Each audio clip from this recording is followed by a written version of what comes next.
All right, welcome to another edition of the Fantasy Six Pack 2023 Fantasy Baseball Players to draft outside of the top 50, 150, sorry, 150. ADP or rankings. Today we're going to be covering the shortstop position, and my name is Joe Bond, founder of FantasySixPack.net. With me, Austin Cull, who's been doing the rest of these with me. Check him out on his own show and own channel doing the Fantasy Baseball on Deck. I'll put the link in the show notes, so make sure you check that out. It is great stuff. But let's just jump right into it and get going with the shortstops here. And first off, we're going to be talking about a guy who made a lot of noise last year and all over Sports Center, man. This guy was incredible. Oneil Cruz of the Pittsburgh Pirates. I'm shocked to see that he's still not getting a lot of love in fantasy, and he's hovering below that 150 mark wherever it may be. But Yeah. I'll let you speak. We talk about mutants and sports, and like Oneil Cruz could absolutely put on a football uniform or a basketball uniform and transition seamlessly, at least from a naked eye perspective. Just this player obviously, 233 is not something to scoff at from an average perspective. But if you're looking at just like highest ceiling athlete muscle, like fast twitch muscle fibers, what are his absolute potential? Oneil Cruz is another MVP guy. We talk about like Jazz Chisholm with the Marlins and just how he does everything from a athletic peak. This guy can do anything. The same thing with Oneil Cruz. 6'7", 220 pounds, and he was objectively the fastest player in baseball, and he objectively would have been the fastest player in the NFL this past year at sprint speed. He's a freak. He really is. It's like he is crazy. Fangraphs has him as an 80 out of 80 power ranking, which is generational power. Like the fact that he is outside of the 150 is crazy to me. The thing was with Oneil Cruz and like why the potential is there is just thinking about it like from a stat standpoint and the potential of stats, right? We can't expect him to have runners on base to knock in. We can't expect him to get on base and then be like hit in by other runners. Those are kind of out of his control. But him being the biggest, fastest, strongest person in all of Major League Baseball, essentially, he is going to stretch for singles into doubles, which is just naturally going to give him an opportunity to earn bonus points, scoring runs. He's going to be able to score more runs from second base and or from first base, from hits into the gap.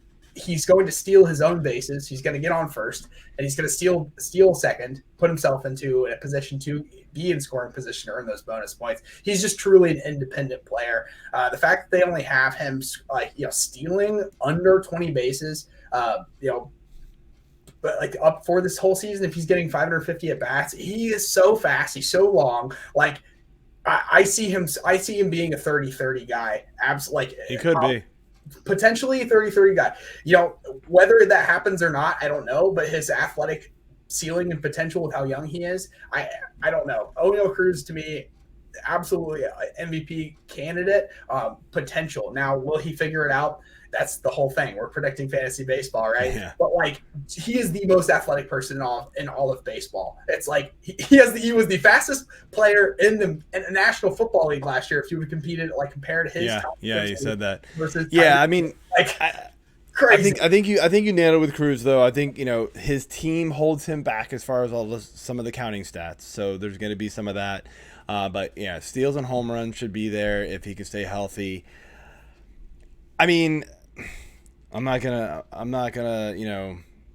trash him, but I mean the site that actually has him outside of 150 is like, what are you doing? Like this has to get fixed because I've got him at 76 overall, which still might be too low.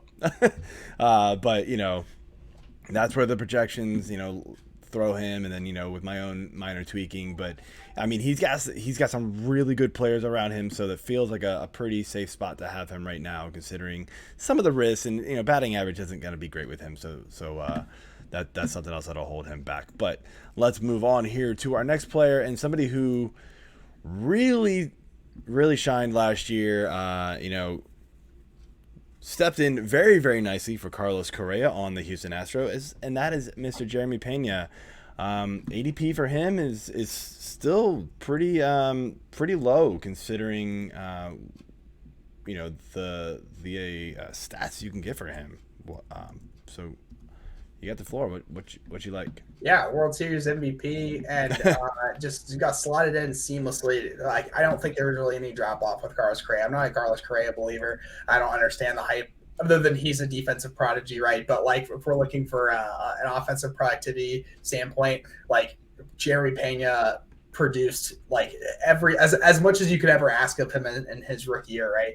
So like the thing is with Jeremy Pena and why he's so valuable so late in the draft now is that last year when he was figuring things out, due to a couple injuries, he got an opportunity to bat that 1 and 2 spot in the batting order, like off and on, and then depending on the pitching matchup. But like coming up this season, looking at that roster, he truly is a number 2, a number 1 or number 2, like kind of like lead off 2 hitter in front of those, those like the Jordan Alvarez's and the Jose Altuve's. I think the Jose Altuve, obviously hitting for average, like he's too valuable to have in that one spot anymore. I think that Jeremy Pena coming up, and especially with his like stolen bases opportunities fast enough, they just never needed to steal bases. If you're always ahead, why kind of risk it, sort of thing.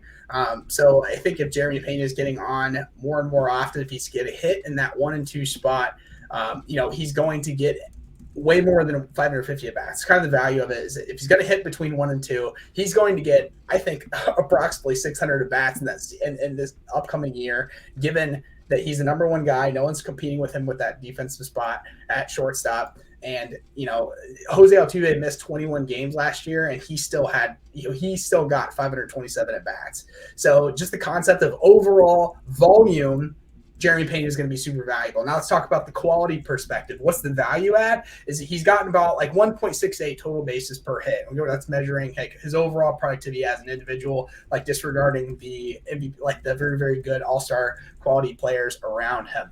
That's pretty good. Let's talk about Francisco Lindor. Was he the number 1 or number 2 shortstop in all fantasy baseball this past year with the Mets? Let's say, would you agree that the Mets and the Houston Astros are like pretty similar in offensive like productivity?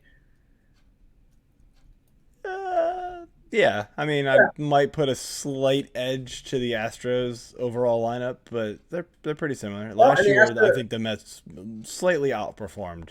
They did. And the Mets scored more. They scored, I think, like 60 more runs than the Astros. I also think they outperformed what they probably will normally do, and we saw it kind of bottom out at the end of the season. Yeah. So sure. It's basically the concept is like, like looking at Francisco Lindor at the 3 hole in an offense that was just as good this past season. Francisco Lindor averaged 2.66 total bases per hit across this past year. So like technically Jeremy Pena per hit was more of an effective player, but the volume wasn't there. If we compare them moving forward for an entire, like over this past year, even with less at bats, Jeremy Pena had 22 home runs. Francisco Lindor had 26 home runs. If we look at the at-bat differences, Jeremy Pena only had 521 at-bats. Francisco Lindor had 630 at bats. Yeah. So 110 more at bats than Lindor's got that name value. And but like Francisco Lindor, was he a top 30 player probably across all 30 all formats draft wise? So basically, if you give Jeremy Pena the 630 at bats in a similar offense in a similar batting spot, like in value as Jeremy Pena. Like comparing to Francisco Lindor, Jeremy Pena is a 26 home run guy, 13 stolen bases, and approximately, let's say like a 20 to 30 point increase in runs and RBIs is easily a top 10 shortstop to finish next season. I think that he has all the potential in the world. He spent the entire year last year getting his feet wet, more than his feet wet. Everyday player. For those reasons, I think I should stop talking about Jeremy Pena. I think we had lots to say there. So let's just move on, like you said. So next up here, going a little farther down in the rankings in the ADP is Christopher Morel for the Chicago Cubs. Young kid, had a pretty good season last year. But what do you like about him and why he's a value in 2023? Yeah, I started off super hot this past season. Across the first 47 games across last year, the people are talking about him maybe being an NFL or an NL Rookie of the Year candidate, and then just really struggled to finish out the year. I think his his midpoint. He was like 23 years old. I think he has every opportunity to be a 2020 guy, meaning 20 home runs and 20 stolen bases. This past year, if he would have gotten a full season worth of at bats, he would have been a 23 plus home run guy with 20 plus stolen bases. And what's really like encouraging to me too is that like with how young he is and really with how little he had to work with this past year, he was still getting a ton out of his individual opportunities when he did get hit. So he's averaging 1.84 total bases per hit. And, that's up there with just about the best of them. So get that average up, which it was up. The average was really, really high until he just completely kind of tailspinned at the end of the year. But, if we kind of meet somewhere in the middle, somewhere in between NL Rookie of the Year and, the depths of despair, I think right in between there, he's going to be around a 2020 guy and has the value of playing every position on the field except catcher. Yeah, I think the one thing holding me back from taking him and probably a lot of people is that strikeout rate, man. It was at 32% last year. It never got that high in the minors, except for A minus ball, whatever the hell that is. But he seemed to do pretty well in the minors overall. But that's a pretty big red flag, and the fact that like he's only being projected for like 450 460 at bats for some reason. If he's playing every day, like that's kind of weird, but he is also like projected to be bottom of the lineup, not in a good lineup either. So he's kind of like late round flyer, super late round flyer, and like could you strike gold? Sure. And if it doesn't work out, is an easy cut candidate, right? So those are the perfect guys to take chances on, and why we do this show for you. But to close out here, let's finish off with Royce Lewis of the Minnesota Twins. Now, a guy that tore his ACL last year, has been a big prospect for quite a while, it feels like. But why? What do you like about him coming in, knowing that he's got that injury flag? Yeah, we got to the point kind of past the 150. We were into the 250s, the 300s, and there just wasn't anyone that I was super duper confident about from a drafting perspective on draft day. He's not going to be ready until July. Tore his ACL, like you said, last year. But is he productive every time that he comes out. It's just a matter of staying healthy. He was a top 5 prospect in all of Major League Baseball at his highest going into the 2021 season, and he's just kind of like been injured since, and that's the story with so many of these guys. But this past year didn't have obviously a ton of opportunity to produce, but he got called up when Carlos Correa got hurt. He took over the shortstop position, and he averaged 1.83 total bases per hit, which is great. He would have been on pace for 27 plus home runs. He had a 300 average, and that's what he's done across all the minors. He always had a higher average in the minors, but like he seems like a 300 hitter kind of with his plate approaches. And every season, just about in the minors, when he's been healthy, he's stolen 20 to 30 bases plus. So he really can. He has the opportunity to contribute in all 5 categories. He's a really versatile player.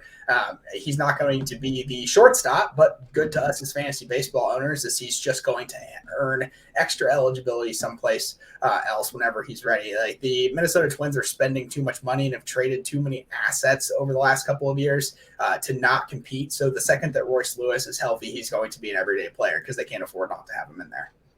Nice. No, yeah, good stuff. Again, probably somebody you really shouldn't worry about drafting, but definitely keep an eye on him from when he starts returning. And, it could be a great player for that late season push that we all need desperately. So, all right, man. Well, that closes out our shortstop position for some guys that you should target, in your drafts past the 150 range. If they somehow fall there, some of these guys I don't think should, but, they are according to some places we look. But again, thank you for tuning in. Hit that subscribe button, leave those comments, hit that like button, and tune in next time, guys. See ya. Bye.